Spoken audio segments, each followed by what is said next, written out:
खालिस्तानी समर्थक जो अतिवादी आतंकी हैं, उन्होंने लंदन में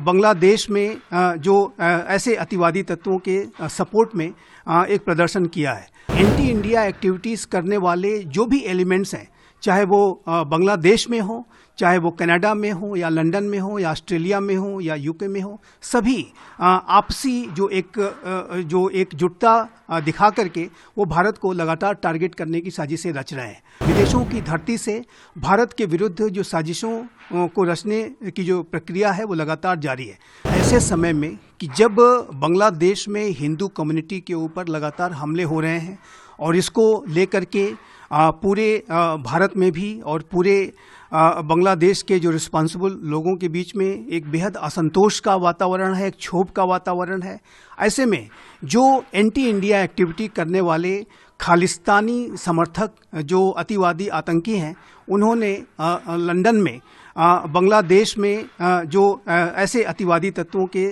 सपोर्ट में एक प्रदर्शन किया है, और जो कि इस बात को स्पष्ट रूप से दर्शाता है कि एंटी इंडिया एक्टिविटीज़ करने वाले जो भी एलिमेंट्स हैं, चाहे वो बांग्लादेश में हो, चाहे वो कनाडा में हो या लंदन में हो या ऑस्ट्रेलिया में हो या यूके में हो, सभी आपसी जो एकजुटता दिखा करके वो भारत को लगातार टारगेट करने की साजिशें रच रहे हैं। और ये इस बात को दर्शाता है कि विदेशों की धरती से भारत के विरुद्ध जो साजिशों को रचने की जो प्रक्रिया है वो लगातार जारी है। लेकिन आज का ये जो नया भारत है वो ऐसी सभी तरीके की साजिशों पर कड़ी नज़र रखता है। और मैं ये स्पष्ट रूप से कहना चाहता हूँ कि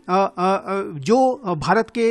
ऐसे लीडरशिप जो कि विदेशों की यात्रा करते हैं, विदेशों की धरती से जा कर के भारत के विरुद्ध, भारत की सरकार के विरुद्ध किसी भी तरीके के बयानों को देने से बचना चाहिए, क्योंकि ऐसे बयानों का जो दुरुपयोग, जो इस्तेमाल वो एंटी इंडिया एक्टिविटीज़ करने वाले जो एलिमेंट्स हैं वो कर सकते हैं। और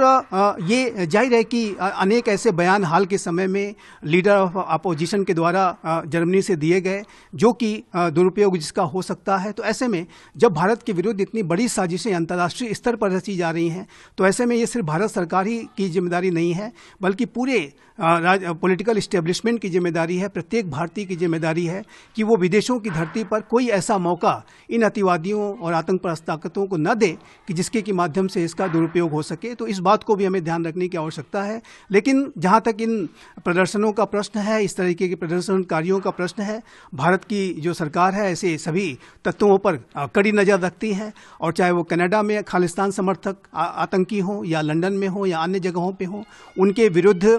सख्त से सख्त कार्रवाई करने की जो मांग है वो भारत इन सरकारों से करता है। कनाडा को तो एक पूरी लिस्ट ही दी गई है कि जो खालिस्तान समर्थक आतंकियों को वो कनाडा डिपोर्ट करे, और इसी तरीके के अनेक जो खालिस्तान समर्थक जो आतंकी हैं वो ब्रिटेन में भी छुपे हुए हैं। और इन तत्वों को भी भारत इनके विरुद्ध भी कड़ी से कड़ी कार्रवाई करने की जो मांग है वो लगातार करता रहा है। तो ये जो घटनाएं हो रही हैं वो भारत के विरुद्ध अंतर्राष्ट्रीय स्तर पर की जा रही साजिशों को स्पष्ट रूप से दर्शाती हैं, और इसको लेकर के न सिर्फ भारत की सरकार को ही बल्कि पूरे भारत को सतर्क रहना चाहिए, सजग रहना चाहिए।